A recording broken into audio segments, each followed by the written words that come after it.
So, continuing the discussion of revision test paper that has been issued for the November 20 attempt. First part में हम लोगों ने DT that is income tax के सारे questions discuss किए थे, objective subjective दोनों। अब इस पार्ट में हम लोग जीएसटी के बारे में डिस्कशन करने वाले हैं। जीएसटी नवंबर 20 आरटीपी में जो सारे क्वेश्चंस दिए हैं एक एक करके हम समझते जाएंगे।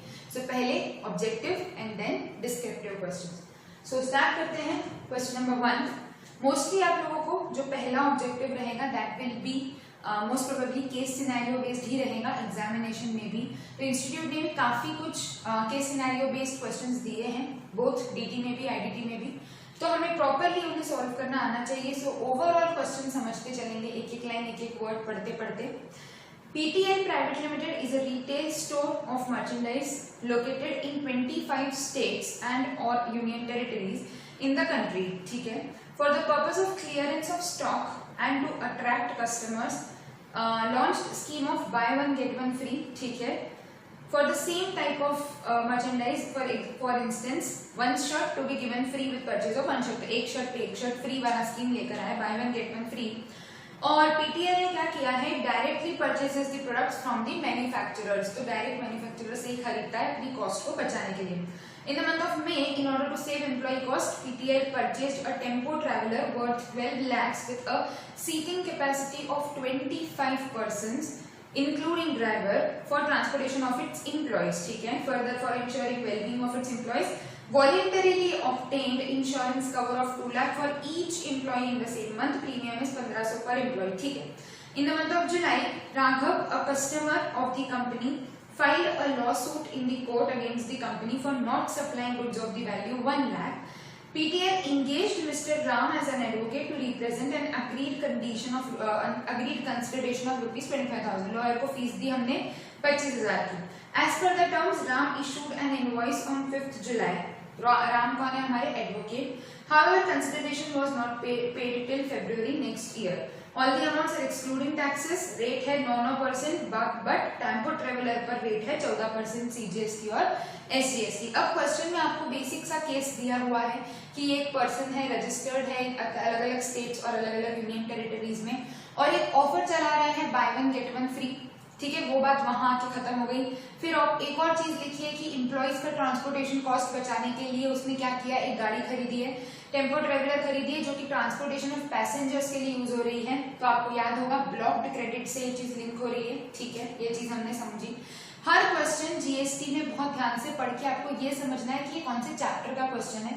बेसिकली डीटी और आईडीटी में यही दिक्कत आ जाती है कभी कभी। डीटी में बहुत बार आप पढ़ के समझ जाते हो कि कौन से टॉपिक पे बेस्ड है। हो सकता है आपको प्रोविजन एकदम से क्लिक नहीं होता है, लेकिन हाँ आपको पढ़ के समझ आ जाता है कि ये क्लबिंग के बारे में बोल रहे हैं, ये सेट ऑफ के बारे में बोल रहे हैं, ये कैपिटल गेन के बारे में बोल रहे हैं। जीएसटी में कभी कभी हम उस पॉइंट को मिस आउट कर जाते हैं कि यहाँ पर ये लोग शायद एग्जाम सप्लाई के बारे में बात कर रहे हैं, या ये कंपोजिट सप्लाई के बारे में बात कर रहे हैं, या ये मिक्स सप्लाई के बारे में बात कर रहे हैं। तो इसीलिए हमें हर पर्टिकुलर जो भी चीज क्वेश्चन में दी है उसको 2 मिनट रुककर एनालाइज करना है कि ये जो चीज दी है ये किस कॉन्सेप्ट पर बेस्ड है। तो टेम्पो ट्रेवलर खरीदी है, transportation of passengers input service है, उसके लिए तो इनपुट है बेसिकली, तो उसने इनपुट खरीदा है और मोटर व्हीकल खरीदी है, और again it is used for transportation of passengers. लेकिन क्योंकि सीटिंग कैपेसिटी 13 से ज्यादा की है तो ये एलिजिबल रहेगा। तो अगेन यहाँ पर हमें ध्यान रखना है। और इसके साथ ही आगे दिया हुआ है आपको हेल्थ कवर ऑफ 2 lakhs। तो हेल्थ कवर का आपको याद होगा जो आप ब्लॉक क्रेडिट्स पढ़ते हो, health cover for insurance is allowed only if it is under the statutory obligation. यहाँ पर क्या बोला है, वॉलंटरीली तो नॉट अलाउड। इसके साथ नीचे अलग एक कहानी सुना दी इन्होंने कि कोई लॉयर है, उससे हमने सर्विसेज ली हैं। लॉयर सर्विसेज आर टैक्सेबल और chargeable to reverse charge mechanism, correct. तो शुरू करते हैं, क्या क्या पूछा है एक एक करके। हमने क्वेश्चन को थोड़ा थोड़ा करके ब्रेक कर लिया है। सबसे पहले आपको पूछा है with respect to buy one get one offer which of the following is true. So basically supply की कंडीशन होती है कि कंसिडरेशन होना जरूरी है। अगर कोई चीज कंसिडरेशन में नहीं है तो उसके ऊपर टैक्स नहीं लगाया जा सकता until and unless it is deemed supply as per schedule 1। हम लोगों ने कुछ ऐसे स्कीम्स डिस्कस किए हैं कि बाय वन गेट वन हो गया, या डिस्काउंट ऑफर्स हो गए, या फिर फ्री सैंपल्स हो गए, कि इन स्कीम्स पे टैक्स लगता है कि नहीं लगता है। जब आप बाय वन गेट वन की बात करते हो तो it is not totally free of cost. Basically आप ये कह सकते हो कि दो चीजें एक की कीमत में मिल रही हैं, तो it can be said as a bundle of one और मोर गुड्स। सो बेसिकली वो फ्री या फ्री ऑफ कॉस्ट की जगह it becomes as a bundle of goods, therefore it becomes taxable either as a mixed or a composite supply। तो वो समझ लेते हैं हम कि कौन सा ऑप्शन सही रहेगा। It will not be considered as supply at all since no consideration is involved, क्योंकि consideration involved ही नहीं है एक आइटम में, तो इसे सप्लाई नहीं माना जाएगा। नहीं, ऐसा तो नहीं है कि कंसिडरेशन इन्वॉल्व नहीं है, तो फर्स्ट ऑप्शन तो गलत हो गया। Supply of item for which consideration is charged is supply while supply of the other is free of cost. तो एक सप्लाई है एक फ्री ऑफ कॉस्ट है, नहीं, क्योंकि दोनों साथ में मिल गए। ऐसा तो है नहीं कि आप बोलोगे कि फ्री वाला दे दो और ये वाला रख लो, तो वो पॉसिबल नहीं है बिकॉज दोनों साथ में दिए जा रहे हैं। These are two individual supplies where a single price is charged. This is always taxed as a mixed supply. And next दिया है आपको, there are two individual supplies where a single price is charged. Their taxability will depend upon whether the supply is a composite or a mixed supply. Of course, दो naturally bundled भी हो सकते हैं, artificially bundled भी हो सकते हैं, तो डिपेंड करेगा कि ये जो जोड़ा गया है, चीज जो जोड़ी गई है वो naturally bundled है, artificially bundled है। So basically it can be either composite or mixed supply। तो ऑप्शन कौन सा हो जाएगा आपका? Option D. Next, eligible input tax credit for the month of May. Eligible ITC निकालनी है आपको। First, on the purchase of tempo traveller और 1-2 लिखा हुआ है, हाँ, हम उन्हीं के इसके हिसाब से चलते हैं ताकि आप लोग को दिक्कत नहीं हो। 1 का हमने लिख दिया डी। 2 में बोला eligible ITC first for tempo traveller, क्योंकि टेम्पो ट्रैवलर हमारी एलिजिबल वाले मतलब हमारे इनएलिजिबल वाले से बाहर हो गया है, तो टेम्पो ट्रैवलर पर हमें क्रेडिट मिल जाएगा। रेट दिया था आपको 14%, क्योंकि सिटिंग कैपेसिटी 13 से ज्यादा है तो आप क्रेडिट क्लेम कर सकते हो। तो कॉस्ट कितनी है देख लेते हैं हम टेम्पो ट्रैवलर की, 12 लाख का 14% मतलब टोटल हो गया 28%। तो ये हो जाएगा आपका आईटीसी, सीजीएसटी और एसजीएसटी का। क्यों? क्योंकि अलाउड है क्रेडिट, तो ये चीज ध्यान रखनी है। और नेक्स्ट इंश्योरेंस कवर का बोला है, तो इंश्योरेंस कवर क्योंकि वॉलेंटरी वर्ड यूज करा है, आप इंश्योरेंस कवर के ऊपर क्रेडिट क्लेम नहीं कर सकते हो। सो इंश्योरेंस कवर पर आपको कोई भी क्रेडिट नहीं मिलेगा, नहीं। तो ऑप्शन देख लेते हैं कौन सा वाला मैच हो रहा है हमारा, जिसमें फर्स्ट वाले पर है और सेकंड वाले पर ऑप्शन नहीं है। तो हमारा ऑप्शन हो जाएगा option number B, that is CGST SGST 168 और सेकंड वाले में CGST SGST will be nil. चलिए आगे आ जाते हैं। Third part, which of the following statements is true in respect of the services of advocate। Advocate services पर भी 9% का ही दिया हुआ है हमको रेट और कंसिडरेशन का 45,000, तो इनटू हो जाएगा 9%। तो हमारा टोटल हो जाएगा कितना हम लोगों को लेना है। सो एडवोकेट सर्विसेज पर भी हम लोगों को रेट गिवन है ऑलरेडी। अब देख लेते हैं क्वेश्चन में क्या दिया हुआ है। सर्विसेज का कंसिडरेशन जो एडवोकेट ने चार्ज किया दैट इज 25,000 पर हमको लगाना पड़ेगा 9%। तो 2250 का सीजीएसटी, 2250 का एसजीएसटी। तो चलो क्या ऑप्शन सही है देखते हैं। ए में बोला है सीजीएसटी 2250, एसजीएसटी 2250 इस पेबल में पीटीएल पेबल मतलब सप्लायर पे करेगा कि रिसीवेबल पे करेगा। तो बेसिकली क्योंकि एडवोकेट सर्विसेज है तो आरसीएम लगेगा, मतलब पीटीएल को पे करना है, तो यहाँ तक तो सही है। ITC event thereon is to be added to the output tax liability as consideration is not paid within 180 days। No, this is wrong। क्यों?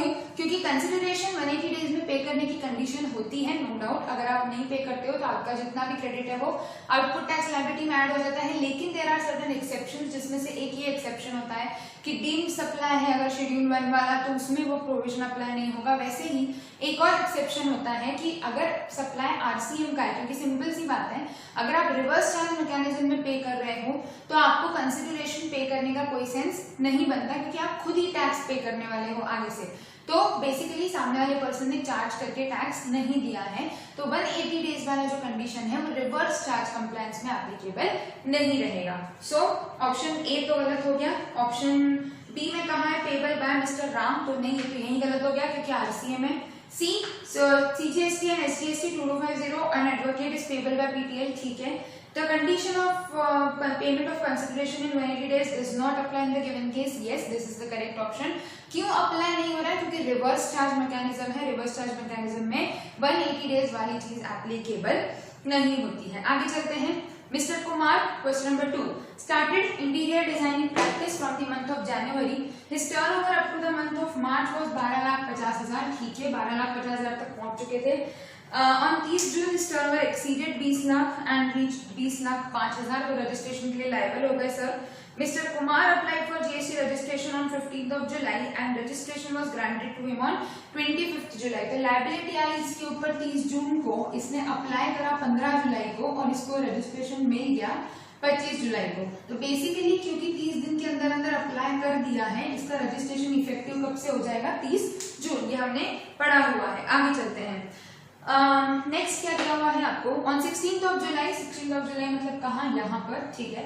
He entered into a contract for designing the flat. Service was completed on 22nd July. Mr. Kumar issued the invoice on the same day for 6 lakhs. On 5th of July, Mr. Kumar purchased capital goods amounting to 4,50,000 and from 25th to 31st July availed services of 1,75,000 for completion of the service. ठीक है, चलो लिखते जाते हैं। बहुत सारी dates हो रही है, कंफ्यूजन नहीं होना चाहिए एंड में आकर। तो यहाँ तक तो हमने समझा कि इसके बीच में आपको रजिस्ट्रेशन मिला है 15 से लेके 25 के बीच में। अब क्या क्या दी थी डेट्स? और 16th of July को उसने एंटर किया है कॉन्ट्रैक्ट में, कितने रुपए का? 6 लाख का। और ये कॉन्ट्रैक्ट कंप्लीट कब हो रहा है? 22 जुलाई को कंप्लीट हो रहा है। फिर इसके बाद इनवॉइस इशू कर दी, ठीक है। ऑन 5th of July इसने खरीदी थी कुछ कैपिटल गुड्स, तो 5th जुलाई को परचेज करी थी कैपिटल गुड्स। कितने की कैपिटल गुड्स खरीदी थी? 4,50,000 की कैपिटल गुड्स खरीदे थे 5th of July को, ठीक है। और फिर इसके बाद बोला है 25 से 31 में इनपुट सर्विसेज ली है। तो 25 से 31 जुलाई में हमने कुछ इनपुट सर्विसेज ली है for completion of our output services. तो इनपुट सर्विसेज ली है हमने 175। तो yes, it is in the course of furtherance of business. हमारे बिजनेस के लिए हमने कैपिटल गुड्स और सर्विसेज दोनों अवेल करी। ऑन 1st of August, पहले अगस्त पे चले गए, महीना चेंज हो गया। 1st of August, Mr. Kumar got another contract which is accepted on 2nd August. Service was completed on 6th August. 6 अगस्त को सर्विस कंप्लीट हो गई थी। इनवॉइस इशू कर दिया हमने 7 अगस्त को, कितने का? 5 लाख का। And payment was received on 29th August, ठीक है। All the values are excluding taxes और रेट क्या है हमारी? 9%। चलो देखते हैं क्या क्या बोला है। मेजर चीज हमने लिख ली ताकि हमको बार बार क्वेश्चन पढ़ना नहीं पड़े। In the relation to above the effective date of registration is, बहुत इजी क्वेश्चन है, हमने पढ़ा हुआ है। अगर रजिस्ट्रेशन विद इन 30 डेज दे दिया जाता है तो इफेक्टिव डेट क्या हो जाती है? पीछे चले जाओ। The date on which you are liable to get registered becomes your effective date of registration. तो 30 June will be your date of registration. क्यों? क्योंकि आप एलिजिबल हो जाओगे as you have applied within the period of 30 days from the date of becoming liable. Mister Shyam can issue revised invoice. अब आपको याद होगा रिवाइज टैक्स इनवॉइस क्यों इशू करना पड़ रहा है? क्योंकि आपको बैक डेट में रजिस्ट्रेशन इफेक्टिव हो रहा है। रजिस्ट्रेशन सर्टिफिकेट तो 25 जुलाई को आया, लेकिन एप्लीकेबल कब से हो गया? 30 जून। तो बीच में जो इतने सारे सप्लाईज आपने करे होंगे उन पर किसी पर भी जीएसटी चार्ज नहीं किया होगा। अब आपको क्या करना पड़ेगा? रिवाइज्ड टैक्स इनवॉइस बनाना पड़ेगा। तो रिवाइज टैक्स इनवॉइस बनाने का समय होता है 1 महीना। 25 जुलाई को आपके पास रजिस्ट्रेशन आ गया है, तो 25 जुलाई के बाद 1 महीने के अंदर मतलब 25 अगस्त तक आपको क्या करना है? आपके रिवाइज्ड टैक्स इनवॉइसेस बनाने हैं। तो कौन सा ऑप्शन हो जाएगा हमारा? ऑप्शन हो जाएगा हमारा option D. Eligible input tax credit for the month of July, बहुत ही इजी क्वेश्चन है, ज्यादा कॉम्प्लिकेशन में जाने की जरूरत नहीं है। रजिस्ट्रेशन के लिए आपका सर्टिफिकेट मिला है 25 जुलाई को, लेकिन आपका रजिस्ट्रेशन एप्लीकेबल हुआ है 30 जून को, मतलब आप 30 जून से ही रजिस्टर्ड पर्सन माने जाओगे। क्योंकि 30 जून से आप रजिस्टर्ड पर्सन माने जाओगे तो ये जो कैपिटल गुड्स हैं ये पूरे के पूरे आप क्लेम कर सकते हो आपके क्रेडिट में।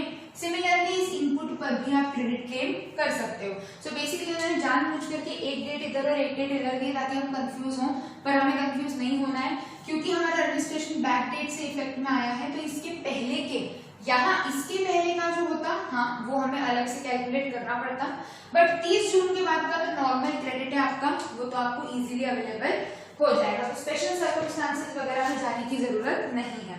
सीधे सीधे 9% लगा देते हैं। 4,50,000 और 1,75,000 का 9%, 56,250। ऑप्शन नंबर कौन सा है? सी। 56,250 आ जाएगा आपका क्रेडिट। मैंने सीधे क्या किया, इन दोनों को जोड़कर 9% मल्टीप्लाई कर दिया। ठीक है, स्पेशल केसेस में नहीं जाएंगे क्योंकि 30 जून के पहले का नहीं दिया हुआ है। Second last, the time of supply of services provided by mister Kumar to mister Ram is. Mister Kumar to mister Ram वाली सर्विस कौन सी थी? लास्ट वाली। तो ये 1 अगस्त की है, सर्विस कंप्लीट हुई है 6 अगस्त को, और 7 अगस्त को हमने इनवॉइस बना दिया है और पेमेंट मिला है 29 अगस्त को। हमको बताना है टाइम ऑफ सप्लाई। तो time of supply in case of service, in case of forward charge आपको याद होगा कि दो केसेस होते हैं, या तो आपने इनवॉइस जो है वो ड्यू डेट पर इश्यू कर दिया हो ड्यू डेट, और नहीं तो फिर अगर आपने इनवॉइस ड्यू डेट के अंदर अंदर नहीं बनाया है। ड्यू डेट होती है 30 दिन, सर्विसेज की केस में ड्यू डेट है 30 डेज।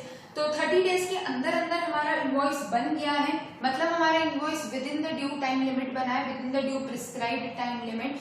तो हर एक चीज के लिए, गुड्स के लिए, सर्विसेज के लिए, फॉरवर्ड चार्ज में अलग अलग केसेस में आपको ड्यू डेट्स दी हुई हैं, या आप कह सकते हो टाइम लिमिट्स दी हुई हैं कि इस केस में इतने समय के अंदर अंदर इनवॉइस बन जाना चाहिए। तो सर्विसेज में आपकी टाइम लिमिट होती है नॉर्मली 30 दिन। तो अगर 30 दिन के अंदर अंदर आपका इनवॉइस बन गया है तो वो क्या कहा जाएगा, that invoice is made with in the prescribed due limit.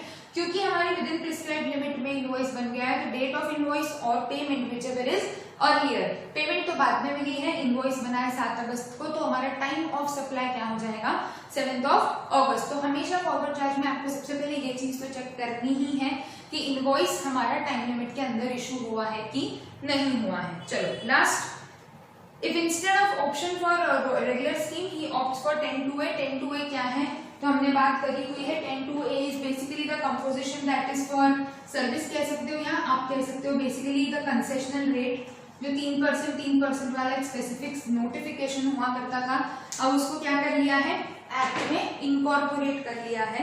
तो 10(2)(a) अगर है तो लायबिलिटी क्या रहेगी, तो कितने, कौन से मंथ की बात हो रही है, जुलाई में इसने कौन सी सर्विस दी है, वो अगस्त में चला जाएगा। जुलाई में सिर्फ एक ही सर्विस दी है 6 लाख, तो 6 लाख पे लगा दो 3% सीजीएसटी, 3% एसजीएसटी, 3 और 3 18%। तो ऑप्शन हो जाएगा आपका ऑप्शन सी।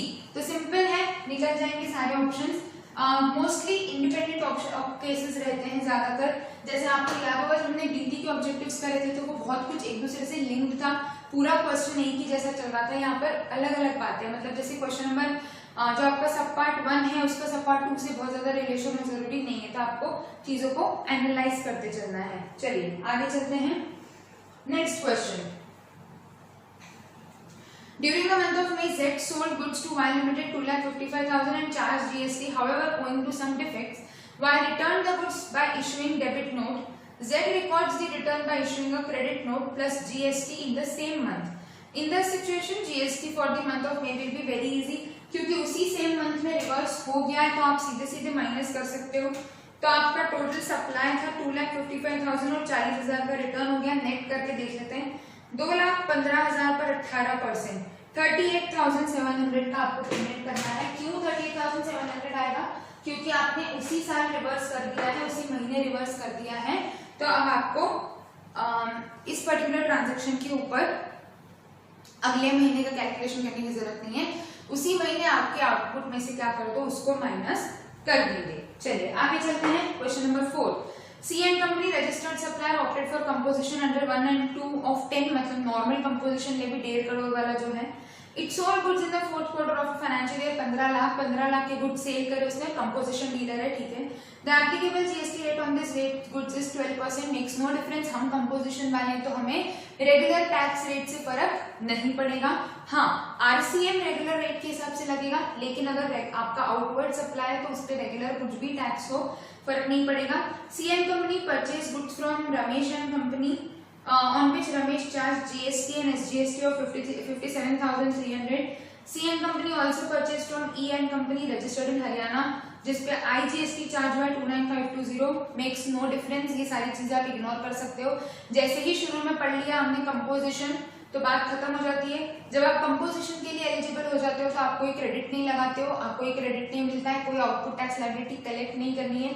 सीधे देख लो कि आपके ऊपर कौन सा एप्लीकेबल रेट है कंपोजिशन स्कीम का, और उस रेट के हिसाब से क्या कर लेंगे हम, सीजीएसटी एसजीएसटी की लायबिलिटी कैलकुलेट कर लेंगे। तो देख लेते हैं, हमने सर्विसेज दी है 15 लाख की और उस पर मल्टीप्लाई कर देंगे हम हमारा कंपोजिशन का रेट। सो सेल हुई है 15 लाख की, 15 लाख पर हम लगा लेते हैं 0.5%। सिंपल, क्यों 0.5%, क्योंकि जो रेट्स प्रिस्क्राइब्ड है उसके हिसाब से टैक्स लगा देना है। तो आपकी रेगुलर सर्विस पर 12% का रेट है, हमको उससे कोई भी मतलब नहीं है। सो क्वेश्चन नंबर 4 देख रहे हैं हम।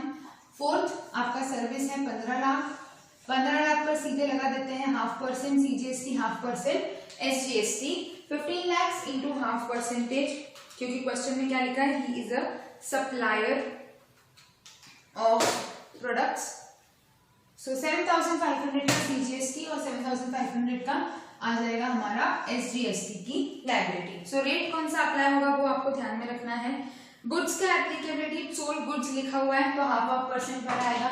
बाकी अगर स्पेसिफिक जो सर्विस प्रिस्क्राइब्ड है कंपोजिशन में उसकी बात हो रही होती तो आप एप्लीकेबल रेट लगाते। तो हमारा केस क्योंकि 0.5% वाला था तो हमने कौन सा रेट अप्लाई किया है, 0.5%। चलिए question number 5, mister Raghu avails, तो ऑप्शन कौन सा हो जाएगा, फोर्थ वाले में A option 7,500 7,500। Question number 5, mister Raghu avails services of mister Raja a chartered accountant as under audit of financials, ठीक है। Tax audit and annual filing, ठीक है।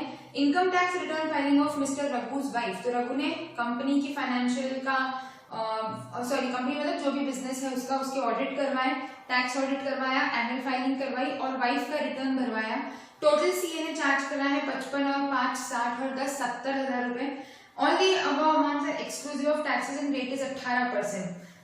Accountant of Mr. Raghu has booked the entire expenses plus GST.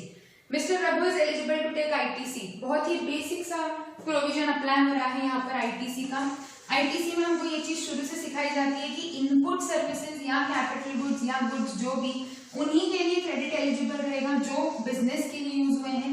अगर personal purposes के लिए goods use हुए हैं तो उनके ऊपर आप ITC क्लेम नहीं कर सकते हो। सो बहुत इजीली हम क्या करेंगे, इसमें से जो वाइफ का रिटर्न है वो कहीं से कहीं तक उसका बिजनेस से कोई लेना देना नहीं है, वो क्या है, पर्सनल यूज है। तो पर्सनल यूज पर आपको क्रेडिट नहीं मिलेगा, तो अकाउंटेंट ने गलत किया है। जो GST है वो 55 और 10 मतलब आपकी ऑफिशियल जो रिटर्न फाइलिंग और ऑडिट हुआ है 65,000 और रेट जो गिवन है वो देख लेते हैं हम। रेट है 18% मतलब 9 कर सकते हो या 18%। 65,000 का 18% निकाल कर देख लेते हैं। क्यों ऐसा किया हमने, क्योंकि हमें सिर्फ बिजनेस पर्पसेस के ऊपर किए हुए ट्रांजेक्शन का क्रेडिट मिलेगा। तो 11,700 रुपए का ITC आ रहा है हमारा, 11,700। यस, ऑप्शन नंबर बी हमारा मैच हो जाएगा। आगे चलते हैं कंपैरेटिवली DT के कंपैरिजन में छोटे हैं क्वेश्चंस हमारे GST के, अच्छी बात है। सो क्वेश्चन नंबर 6 पर आ जाते हैं। क्वेश्चन नंबर 6 में आपको क्या दिया हुआ है, सो आपको बोला है TT private limited is registered in Rajasthan for the following month of June. The liability क्या क्या दिया हुआ है, इंटरस्टेट सेल दिया हुआ है हरियाणा में, ठीक है। इंटरस्टेट परचेजेस है, ठीक है। इंट्रास्टेट परचेजेस है, ठीक है। Applicable rate is 18%। All the above amounts are exclusive of taxes. GST payable in cash, तो फटाफट से हम कैलकुलेशन कर लेते हैं। आउटपुट लायबिलिटी कितनी है, इनपुट लायबिलिटी कितनी है, जितना ITC एलिजिबल है वो एडजस्ट हो जाएगा एंड देन अकॉर्डिंगली बचा हुआ आपको कैश से पे करना पड़ेगा। तो CGST एंड SGST क्या लिखेंगे, आउटपुट में सबसे पहले तो कुछ इंटरस्टेट सेल हुई है, तो इंटरस्टेट जो सेल हुई है कितनी है, टोटल अमाउंट है 1,25,000 1,25,000 और रेट कितना दिया है हमको क्वेश्चन में, रेट दिया हमको 18%। क्योंकि इंटरस्टेट है तो क्या लगाया जाएगा, इस पर IGST लगाया जाएगा। तो 1,25,000 इंटू 18% 22,500। क्वेश्चन में क्लियरली लिखा है the figures are exclusive of GST, इसलिए मैं इसके ओवर एंड अबव कैलकुलेट कर रही हूँ। इंक्लूसिव होता तो रिवर्स कैलकुलेशन करना पड़ता। इंटरस्टेट परचेजेस तो इनपुट पर आ गए, इनपुट में क्या बोला है, इंटरस्टेट परचेजेस। तो इंटरस्टेट परचेज किया है हमने कितने का, तो 18% से हमें क्रेडिट मिल जाएगा 40,000।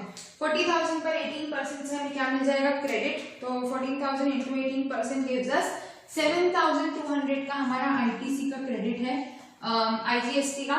और 68,500 हमारा इंट्रास्टेट परचेजेस है, तो 65,000 इज आवर इंट्रास्टेट परचेजेस। यहाँ पर था हमारा 40,000 और यहाँ पर आ जाएगा 65,000। 65,000 पर क्या लगाओगे, CGST और SGST 9% के हिसाब से।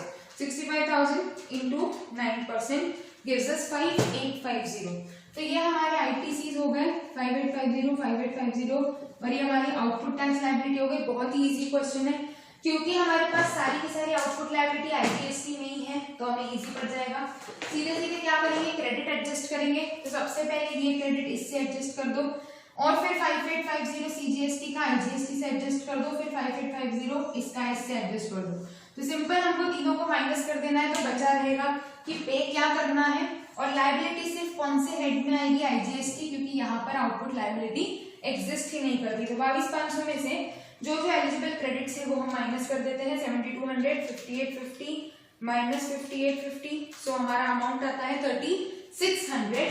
3600 हमें क्या पे करना पड़ेगा, हमें पे करना पड़ेगा आईजीएसटी पे करना पड़ेगा, क्योंकि हमारी आउटपुट लायबिलिटी कितनी है, कौन से हेड में है, आईजीएसटी में। तो आपको ऑप्शंस में दिए हुए हैं 3600 तो दिया है, लेकिन तीनों में 3600 3600 3600 लिखा है, तो हमारे लिए कौन सा ऑप्शन वैलिड है, C, that is IGST 3600। Question number 7, Pradeep traders. So the next question, that is question number 7. Pradeep Traders registered in Haryana sold goods for 2,05,000 to Balram Private Limited registered in Uttar Pradesh. GST is leviable at the rate 5%. ठीक है. As per the terms, Pradeep Traders has to deliver goods at the factory of Balram Private Limited. For this purpose, Pradeep Traders has charged freight of 2,400. Very easy. Value of supply थोड़ा सा याद करते हैं। So basically आपका agreement ऐसा हुआ है कि हम आपके डिलीवरी आपको घर तक पहुंचा देंगे, आपके गोडाउन तक, एज द केस में भी। सो बेसिकली आपका बेसिक सप्लाई है, दैट इज 2,05,000 प्लस जो भी उससे रिलेटेड चार्जेस रहेंगे वो भी हम क्या करते थे, ऐड कर देते थे। तो 207400 हो गया आपका वैल्यू ऑफ सप्लाई। अब चलते हैं आगे क्या दिया हुआ है। For this purpose, Pradeep Traders has charged freight, ठीक है, GST is leviable at the rate 12% on freight. What would be the net GST liability to be paid in cash, assuming the amounts are exclusive of GST? 12% से हमें कोई लेना देना नहीं है। जो हमारे मेन सप्लाई की रेट है वो है 5%, दैट इज हमारे प्रिंसिपल सप्लाई की रेट जो है वो है 5%। तो जो भी एडिशनल चार्जेस भी अगर लगे हैं उनके ऊपर भी वही रेट लगेगा जो प्रिंसिपल सप्लाई पर लग रहा है। So we are not concern with the rate of 12%। 10370 सीधे सीधे हमारा आंसर आ जाएगा। सो ऑप्शन नंबर देख लेते हैं, ऑप्शन हो जाएगा हमारा बी, आईजीएसटी। आईजीएसटी पे करना है आपको 10370 का। आगे चलते हैं next question. Question number 8. Prem and Sons taken GST registration but failed to furnish GST returns. Owing to this, proper officer cancelled his registration on 25 July and order of cancellation was on 31st July. Now, Prem and Sons was to revoke the registration cancellation. Prem and Sons can file an application for revocation on or before. तो revocation के लिए again 30 दिन का समय दिया जाता है। आपका cancellation हुआ है 31 जुलाई को, order of cancellation। तो 30 डेज दैट इज जुलाई अगस्त, 30 अगस्त तक आप आपका रिवोकेशन का एप्लीकेशन भर सकते हो। आगे question number 9, XX registered in Delhi purchased books from TC Traders registered in Uttar Pradesh. Books are exempt from GST. XX arranged the transport of these goods from a GTA. उसने किसी GTA से बात करी, which charged a freight of 9,000. GST is payable at the rate 5%. अब क्योंकि question में specifically GTA services की बात हुई है, हमें याद रखना रहेगा कि जीटीए में दो केसेस हो सकते हैं, या तो फॉरवर्ड चार्ज या तो रिवर्स चार्ज। फॉरवर्ड चार्ज में रेट लगती है 6%, दैट इज 12%, और रिवर्स चार्ज जीटीए में रेट लगती है 5%। क्योंकि जीटीए 5% है मतलब उसने फॉरवर्ड चार्ज ऑप्ट नहीं किया है, तो आरसीएम पे करना पड़ेगा। तो एक्सएक्स को टैक्स पे करना है ऑन आरसीएम और 5% के हिसाब से। तो 9,000 का सर्विस है, 9,000 के ऊपर आप सीधे सीधे 5% के हिसाब से टैक्स लगा दोगे, तो 450 टैक्स आपको पे करना है। So option number A, GST 450 is payable bye XX on reverse charge basis. Last objective, Kalim and Associates made an application for cancellation in the month of March due to closure of its business. Its application is approved on 14th of September. Final return कब file करना है वो उन्होंने पूछा है। Final return क्या होता है, बेसिकली जब आपका कैंसिलेशन, आपका रजिस्ट्रेशन कैंसिल हो रहा होता है, जब आपका या तो बिजनेस बंद हो रहा है या आपका रजिस्ट्रेशन आप कैंसिल कर रहे हो, तो जो भी जितना भी हिसाब किताब है वो चुका देना है आपको, basically that is your final return. Final return भरने का टाइम लिमिट क्या होता है, 3 months फ्रॉम द कैंसिलेशन और order of cancellation whichever is later. यहाँ पे हमें एक ही डेट दी हुई है, that is 14th of September, तो इजी हो जाता है। 3 महीने, तो सितंबर से अक्टूबर, नवंबर, दिसंबर, मतलब ऑन और बिफोर 14th of December आपको आपका फाइनल रिटर्न फर्निश कर देना है। So that option will be option number D, 10th का ऑप्शन हो जाएगा ऑप्शन नंबर डी। सॉल्व कर लीजिए सारे objectives, then we move on to the subjective questions. तो सब्जेक्टिव में आपको कितने 5 या 6 क्वेश्चंस दिए हैं, 11, 12, 13, 14 एंड 15 सॉल्व करते जाएंगे एक एक करके, एंड अगर थ्योरी है तो समझते जाएंगे कि क्या कॉन्सेप्ट्स अप्लाई हो रहे हैं कहाँ पर और क्या क्या इंपॉर्टेंट चीजें हमें एग्जामिनेशन के पॉइंट ऑफ व्यू से ध्यान में रखनी है। शुरू करते हैं question number 11, that is the descriptive part of your RTP GST. Babla and Brothers is exclusively engaged in making exempt supply of goods and is thus not registered under GST। ठीक है, exempt supply कर रहा था तो registered नहीं था, ये चीजें ध्यान रखनी है। On 1st of October exemption is withdrawn। On that date turnover was 50 lakhs।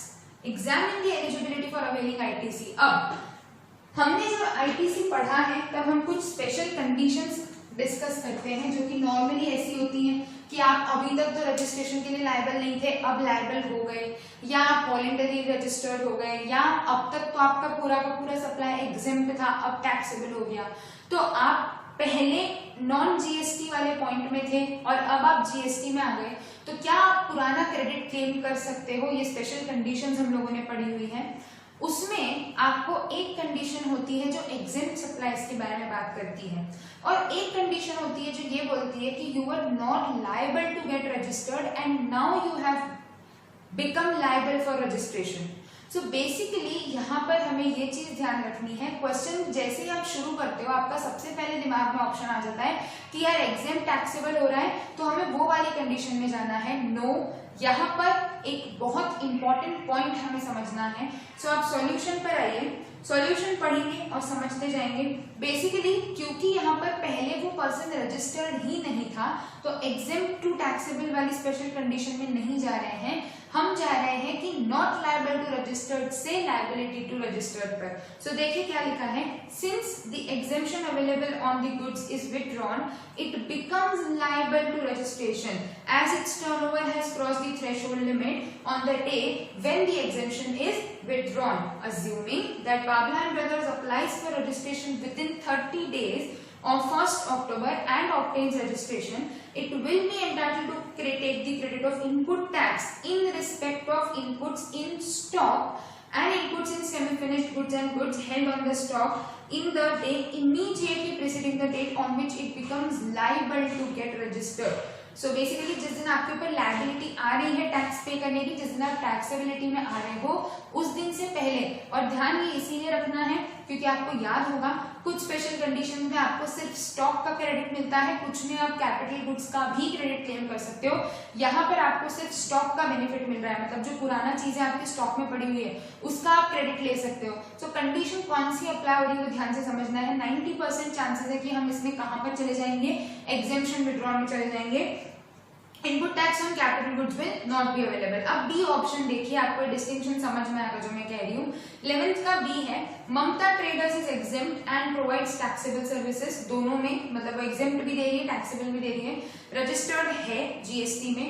On 1st October exemption is withdrawn, जो एग्जेम्पशन है वो विथड्रॉ हो गई। तो ऊपर वाले में क्या था, पर्सन रजिस्टर्ड नहीं था, यहाँ पर वो खुद रजिस्टर्ड है ऑलरेडी, अब उसका एग्जेम्पशन विथड्रॉ हो गया है। तो अब हम कौन सी वाली कैटेगरी में आ जाएंगे, थर्ड वाली मतलब नेक्स्ट वाली कैटेगरी में आ जाएंगे। Analyse the scenario and determine the eligibility of Mamta sales for availing ITC on inputs और capital goods.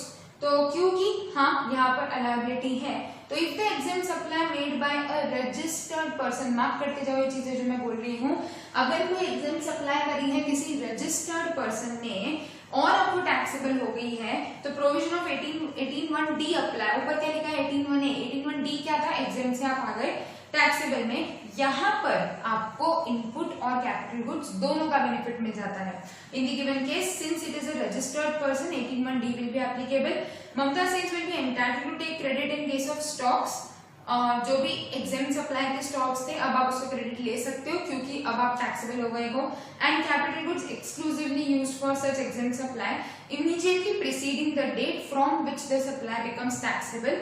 Input tax credit on capital goods is to be reduced by 5% per quarter or part of quarter from the date of invoice. तो वो हमें minus करना है useful life के हिसाब से। बाकी कंडीशन कौन सी ध्यान रखनी है स्पेसिफिकली जो मैं हाईलाइट करना चाह रही हूँ कि फर्स्ट वाले में रजिस्टर्ड नहीं था, एग्जेम्पशन विड्रॉ हुआ, तो कौन सा केस हुआ कि अभी तक आप लायबल नहीं थे, अब आप लायबल हो गए रजिस्ट्रेशन के लिए। नीचे वाले में ऑलरेडी रजिस्टर्ड पर्सन था और उसका रजिस्ट्रेशन जो है वो क्या हुआ है, बेसिकली आप कह सकते हो कि एग्जेम्प्ट से आप टैक्सेबल में आए हो तो अलग कंडीशंस एप्लीकेबल होंगी. Very important thing. Question number 12. Suhasini is registered in a software consultant. On account of her ill health, she could not provide any services. However, she had to incur the expenses. She paid 75,000. तो outward supply तो नहीं दे पाई लेकिन inward supplies करी है. Total GST involve on the goods and services procured by her is 13,500. 13,500 का total GST है input. Out of the bills, one bill relates to security services availed for security of her office. Tax on which is payable on reverse charge. याद होगा आपको security personal का जो services होता है, securities agencies वगैरह जो होती हैं, सो बेसिकली उन पर क्या लगता है, रिवर्स चार्ज मैकेनिज्म लग रहा है. GST involve 2700. तो नॉर्मल जो जीएसटी है उसका, फिर उसके ऊपर आरसीएम की भी लायबिलिटी है. Suhasini is of the opinion that क्योंकि कोई आउटपुट लायबिलिटी नहीं है तो जितना आईटीसी है उसी से काम चल जाएगा. There is no GST is payable from electronic cash ledger. तो वो क्या करे, आईटीसी से ही एडजस्ट कर ले. तो इस सुहासिनी राइट नो. आईटीसी का मेन कॉन्सेप्ट है कि input tax credit will be utilised only against the output tax liability. जो टैक्स आपको आरसीएम प्रोविजंस के कारण पे करना पड़ रहा है that is not a part of your output tax liability. Therefore RCM की लायबिलिटी को आईटीसी से सेट ऑफ नहीं किया जा सकता, उसके लिए कैश पे करना जरूरी होता है. So the amount available in credit ledger may be used towards payment of output tax.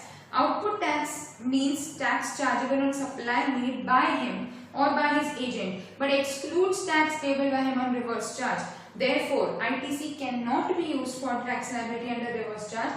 Same is always required to be paid through cash ledger and not credit ledger. Thus, Suhasini is wrong. 2700 उसको किसके through पे करने पड़ेंगे, electronic cash laser के through पे करने पड़ेंगे. अब आ जाते हैं आगे. Question number 13. थोड़ा थोड़ा प्रैक्टिकल क्वेश्चन है तो हम सॉल्व कर लेते हैं. अगेन हमें कैलकुलेशन करना है कि कितना आउटपुट लायबिलिटी है, कितनी इनपुट है, कितना क्रेडिट एडजस्ट हो सकता है, आईजीएसटी, सीजीएसटी एंड एसजीएसटी. चलिए शुरू करते हैं. Question number 13. XY of Kolkata is engaged in supply of various services and goods. It pays GST under the regular scheme. Following information is given for the month of July. पहले outward supply देख लेते हैं. तो interstate supply of stationery, intrastate supply of combi packs containing 1 calculator and 1 diary. तो calculator और diary दोनों एक साथ हो रहा है, थोड़ा सा ध्यान रखना है. हर चीज को पढ़ते पढ़ते क्लियरली नहीं लिखा रहेगा क्वेश्चन में. एक से ज्यादा गुड्स एक साथ दिए जा रहे हैं या एक से ज्यादा सर्विस एक साथ दी जा रही है तो या तो कंपोजिट हो सकता है या मिक्स्ड हो सकता है. ये हमारे दिमाग में आना चाहिए. Intrastate supply of services of business correspondent to Shubh Vidhi bank with respect to accounts in its urban area branch. ये भी आपको याद होगा कि कुछ कुछ कॉरेस्पॉन्डेंट सर्विसेज एग्जेम्प्ट होती हैं लेकिन अर्बन एरिया ब्रांच वाली नहीं. ठीक है, तो इसने कुछ सर्विसेज भी सप्लाई करी है, कुछ गुड्स भी सप्लाई करे हैं. Following additional information is provided by XY in relation to above receipts and payments. Payments पे आ जाते हैं. पहले क्या लिखा है, interstate purchase of office stationery 1,40,000 की इंटरस्टेट खरीदी करिए. Repairing of lorry used to transport goods from warehouse to clients, intrastate supply. Repairing लेकिन क्या है, गुड्स का ट्रांसपोर्ट है. ब्लॉक क्रेडिट में क्या बोला है, पैसेंजर्स तो या पर्सन्स, तो गुड्स के ट्रांसपोर्टेशन पर कोई भी ब्लॉक क्रेडिट का कंडीशन अप्लाई नहीं होगा. Additional information is provided. क्या बोली है, 10% of interstate supply are made to unregistered persons. Makes no difference. Supply आप किसी को भी करो, आपको जीएसटी चार्ज करना है. Each combi pack is priced at 800. Calculator is priced at 700 and your diary is priced at 200. तो दोनों अलग अलग की प्राइस है 700, 200. साथ में उसकी प्राइस कितनी हो गई है, 800. Invoice of 40,000 towards purchase of stationery is missing and no other document is available. क्योंकि इनवॉइस नहीं है, टैक्स पेइंग डॉक्यूमेंट नहीं है, तो 40,000 का क्रेडिट आपको नहीं मिलेगा. स्टेशनरी वाले इनमें किसी में भी टैक्सेस जुड़े हुए नहीं हैं. रेट्स दिए हुए हैं आपको. ऑफिस स्टेशनरी और कैलकुलेटर के रेट्स और सारे सर्विसेज के रेट्स हैं 9% और CGST SGST for diary is 14%. ठीक है, कैलकुलेट करते हैं और आपको ओपनिंग बैलेंसेस भी दिए हुए हैं हमारे इनपुट टैक्स क्रेडिट के. तो सबसे पहले तो हम कैलकुलेट कर लेते हैं हमारी output tax liability. Output tax liability में सबसे पहले हमारा इंटरस्टेट सप्लाई ऑफ स्टेशनरी है. तो इंटरस्टेट सप्लाई आउटवर्ड, यहाँ पे मैं लिख देती हूँ पहले आउटवर्ड सप्लाई. तो आउटवर्ड में आएगा inter state supply of stationery, inter state supply of stationery. Stationery है आपकी कितनी, स्टेशनरी की वैल्यू थी 2 लाख और रेट था आपका 9%। क्योंकि इंटर स्टेट है तो हमारा पूरा का पूरा कितना आ जाएगा, आईजीएसटी में आ जाएगा एक साथ। आगे intra state supply of combi PACS. अब कॉम्बी पैक्स है तो क्योंकि इसमें एक से ज्यादा गुड्स हैं, this becomes a part of your mixed और कंपोजिट। क्या ये नेचुरली बंडल्ड लग रहा है? नहीं, ये नेचुरली बंडल्ड नहीं है। एक डायरी और एक कैलकुलेटर है तो it is not a naturally bundled service, मतलब ये क्या है आपका आर्टिफिशियली बंडल्ड। आर्टिफिशियली बंडल्ड मतलब मिक्स्ड सप्लाई। मिक्स्ड सप्लाई है अगर, तो मिक्स्ड सप्लाई के ऊपर आप कौन सी रेट लगाते हो? रेट वो एप्लीकेबल होती है जो दोनों में से सबसे हाईएस्ट परसेंटेज है। तो एक पे 9 है, एक पे 14 है, हम कौन सी रेट से टैक्स लगाएंगे? 14%। क्योंकि इंट्रा स्टेट है तो सीजीएसटी और एसजीएसटी दोनों चार्ज किया जाएगा। तो 4 लाख की सर्विस आ रही है हमारी, 14% के हिसाब से अगर टैक्स लगाते हैं तो 56,000 का सीजीएसटी और 56,000 का एसजीएसटी हम लोगों को आउटपुट में पे करना रहेगा। Lastly business correspondent. Business correspondent सिर्फ रूरल ब्रांच के लिए एग्जेम्प्ट होता है, क्योंकि क्वेश्चन में क्लियरली बोला है कि अर्बन ब्रांच है तो यहाँ पर भी टैक्सेबल होगा। आपको हर किसी के नोट देने रहेंगे तो आपको जैसे अपन ने जो बात करी अभी कि मिक्स्ड है, कंपोजिट है, हायर रेट, ये लिखना है आपको आपके सॉल्यूशंस में। सिमिलरली यहाँ पर भी क्योंकि अर्बन ब्रांच है तो एग्जेम्प्ट नहीं रहेगा, ये चीजें आपको मेंशन करनी है। तो इंटर स्टेट अर्बन ब्रांच पूरा सर्विस का जो भी डिस्क्रिप्शन है वो लिखना है यहाँ पर, बिजनेस करेस्पॉन्डेंट और सारी चीजें। कितना है आपका 1 लाख और रेट एप्लीकेबल यहाँ पर भी 9 है आई थिंक, हाँ 9%। क्योंकि इंट्रा स्टेट है तो दोनों लग जाएगा, that is CGST and SGST. ये हो गई आपकी आउटपुट टैक्स लायबिलिटी। अब आ जाते हैं इनपुट टैक्स लायबिलिटी पर। तो इनपुट टैक्स लायबिलिटी में बेसिकली आपको पहले तो ओपनिंग बैलेंस दिया हुआ है, यहाँ पर आ जाएगा 65, यहाँ पर आ जाएगा 65। चलते हैं, सबसे पहले तो ओपनिंग बैलेंस लिख देते हैं। Input tax credit brought forward balance. So brought forward balance कितना है? बैलेंस है आपका आईजीएसटी 80,000 और बाकी दोनों 5,000। तो ये आपका ओपनिंग बैलेंस हो गया। अब देख लेते हैं आगे क्या हुआ। तो इस साल आपने ऑफिस स्टेशनरी खरीदी है, office stationery was inter state, लेकिन उसमें आपका एक इनवॉइस मिसिंग है। तो ऑफिस स्टेशनरी का जो परचेज है उस पर क्रेडिट तो मिल जाएगा, लेकिन 40,000 पर क्रेडिट नहीं मिलेगा क्योंकि 40,000 का इनवॉइस मिसिंग है। और क्योंकि इंटर स्टेट है तो क्रेडिट कहाँ जाएगा आपका? क्रेडिट जाएगा आपका आईजीएसटी में। अब आपको यहाँ पर ये चीज ध्यान रखनी है कि ये भी नोट देना है 40,000 as it is an eligible condition for section 16 or to claim ITC that you should have a tax paying document. As the person is not having a tax paying document, credit for 40,000 purchases cannot be claimed. ये सारी चीजें notes में लिखनी है। और next आपने जो ये खरीदा था, मतलब जो आपने ट्रांसपोर्टेशन की रिपेयरिंग की सर्विसेज ली है, रिपेयरिंग की सर्विसेज अलाउड हैं। क्यों अलाउड है? क्योंकि ट्रांसपोर्टेशन ऑफ गुड्स है, पर्संस नहीं है।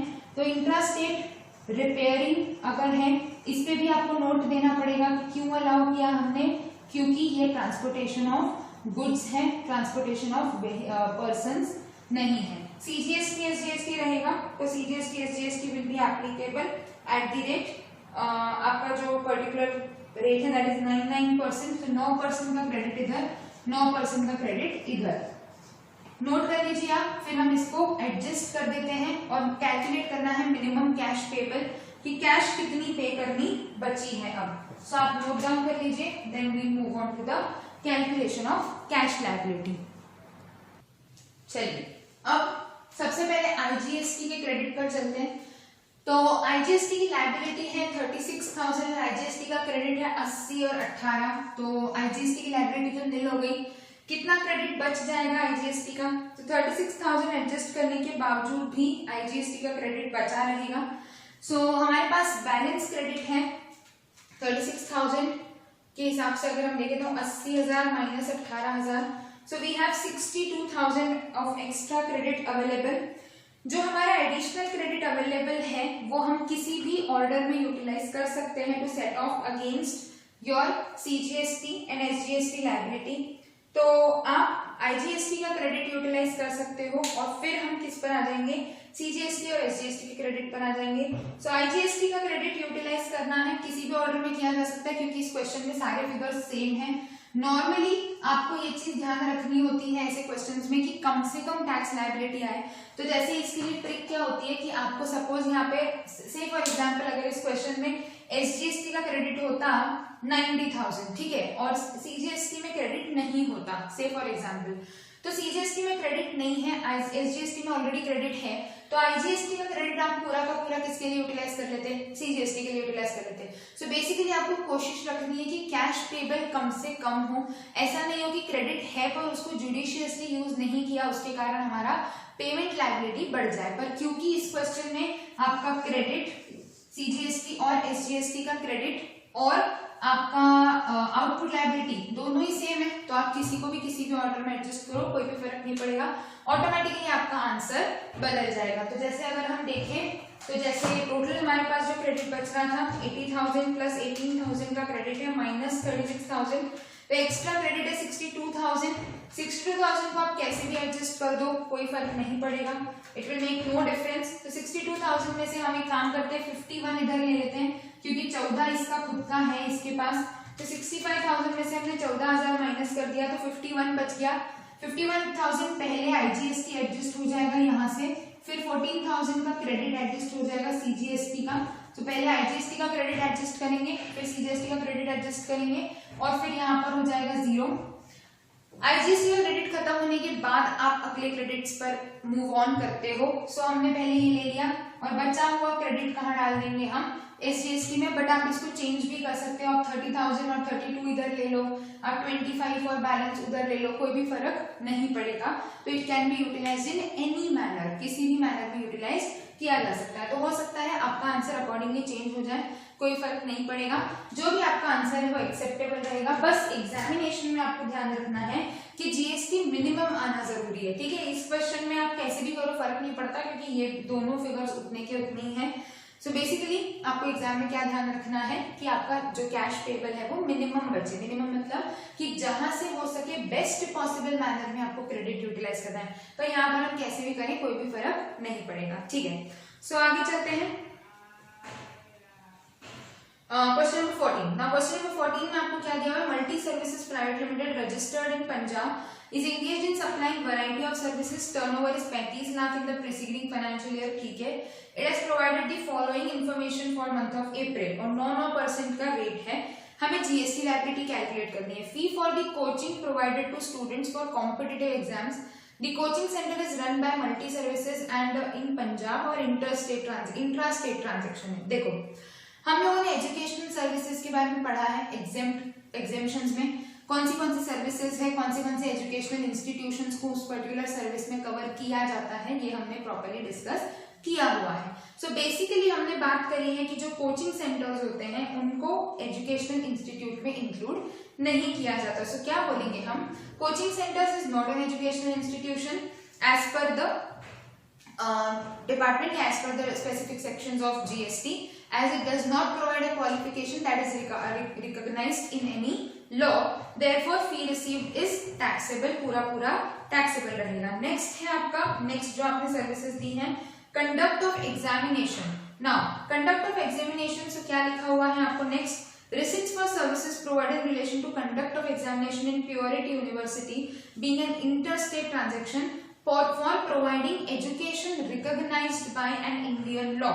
Now, क्योंकि आप कोई ऐसा क्वालिफिकेशन दे रहे हो जो कि रिकॉग्नाइज्ड है इंडियन लॉ के द्वारा, आपको एजुकेशनल इंस्टीट्यूट मान लिया जाएगा और services provided to an educational institution by way of conduct of an examination will be treated as an exempt service.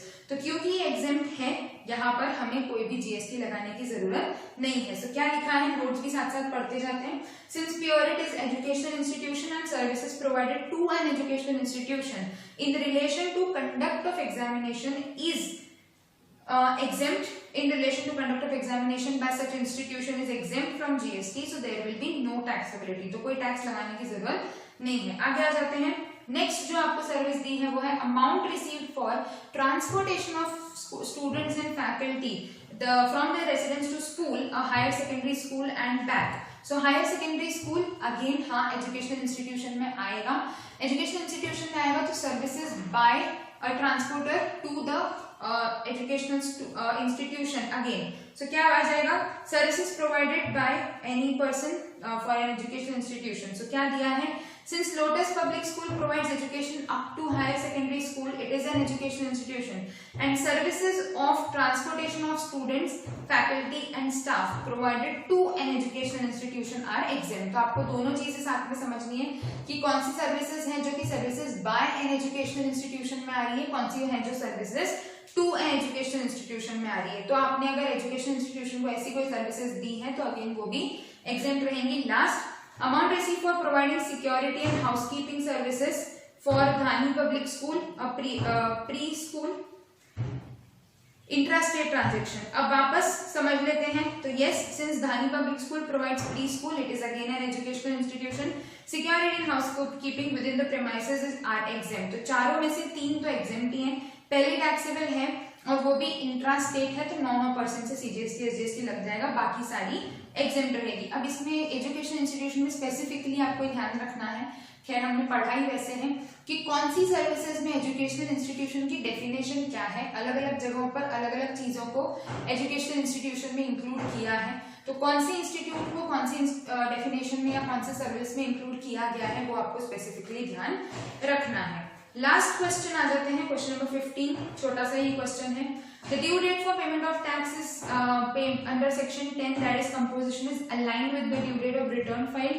Discuss the correctness. No, this statement is not correct. Return आपको file करना होता है annually अगर आप composition scheme में हो तो, लेकिन पेमेंट करना होता है क्वार्टरली, तो statement given is not correct. क्या लिखा है देख लेते हैं, statement is not correct। Every registered person paying tax under section 10, that is a composition dealer, is required to file return annually in the form GSTR4 and form GSTR4 for financial year should be furnished up to 30th of April। However, a composition supplier is required to file his tax on a quarterly basis। तो जो आपको payment करना होता है वो quarterly करना होता है। CMP 08 बेसिकली जो फॉर्म होता है दैट इज GST CMP 08 और आपकी डेट क्या होती है 18th होती है। आपको हमने डेट्स पढ़ी हुई रिटर्न्स में। सो नॉर्मली बाकी लोगों को 20 बोला जाता है, 20 इज द ड्यू डेट। अब यहाँ पर क्या होता है 18th is the due date for that particular quarter।